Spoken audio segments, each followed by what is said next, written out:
Assalamualaikum warahmatullahi wabarakatuh. Perkenalkan, nama saya Aulidia Najwa Zikriani dengan NIM 2555762PN19553.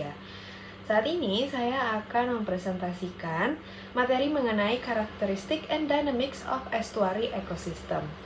Langsung saja, apa itu estuary? Jadi menurut Perpres nomor 121 tahun 2012, estuari adalah suatu perairan semi tertutup yang berada di bagian hilir sungai dan masih berhubungan dengan laut, sehingga memungkinkan terjadinya pencampuran air tawar dan air laut.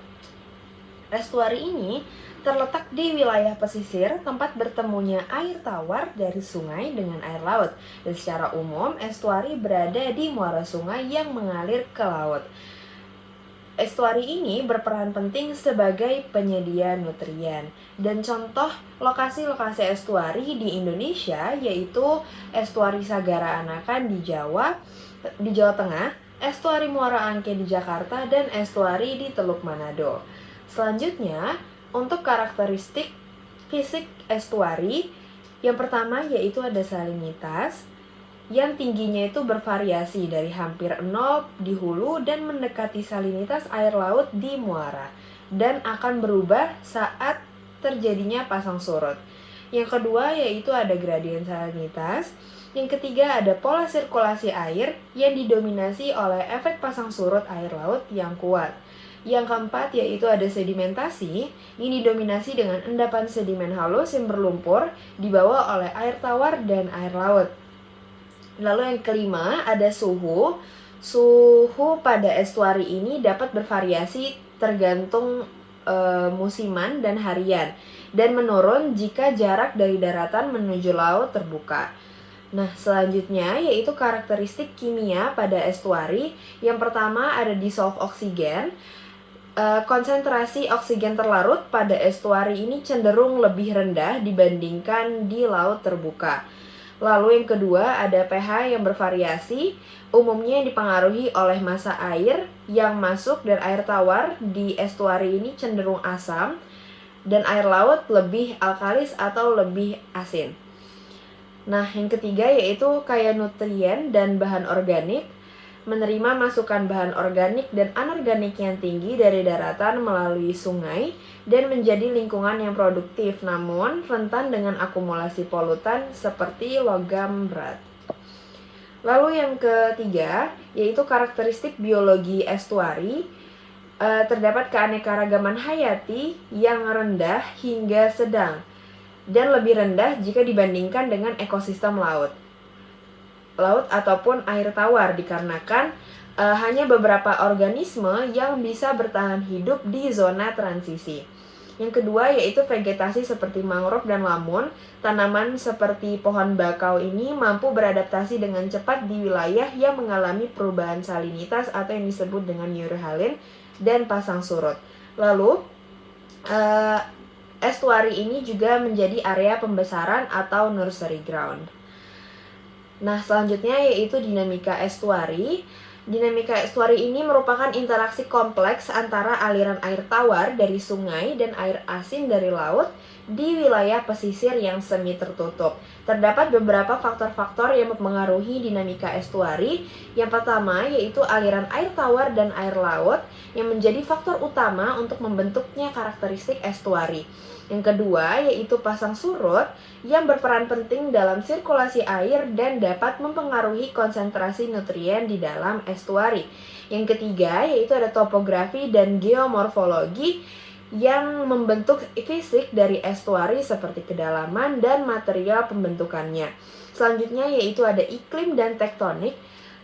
Iklim seperti curah hujan dan aktivitas tektonik ini dapat berkontribusi terhadap pembentukan dan dinamika estuari.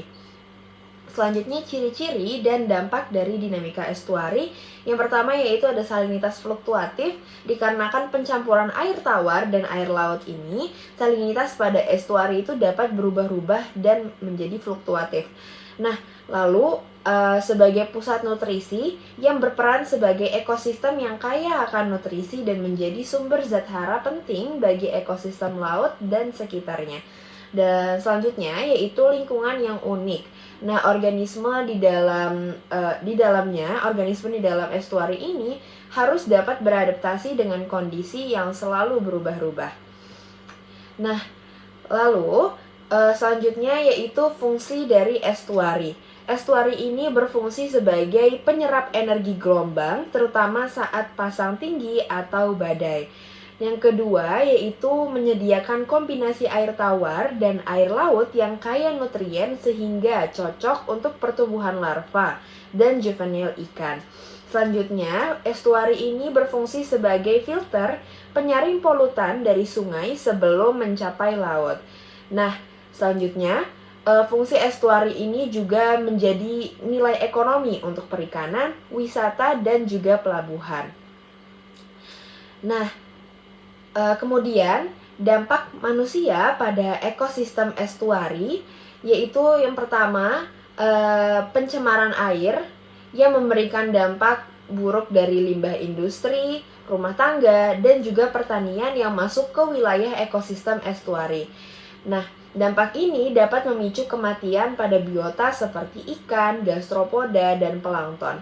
Selanjutnya, pembangunan bendungan dan waduk dapat mengubah aliran air tawar ke estuari.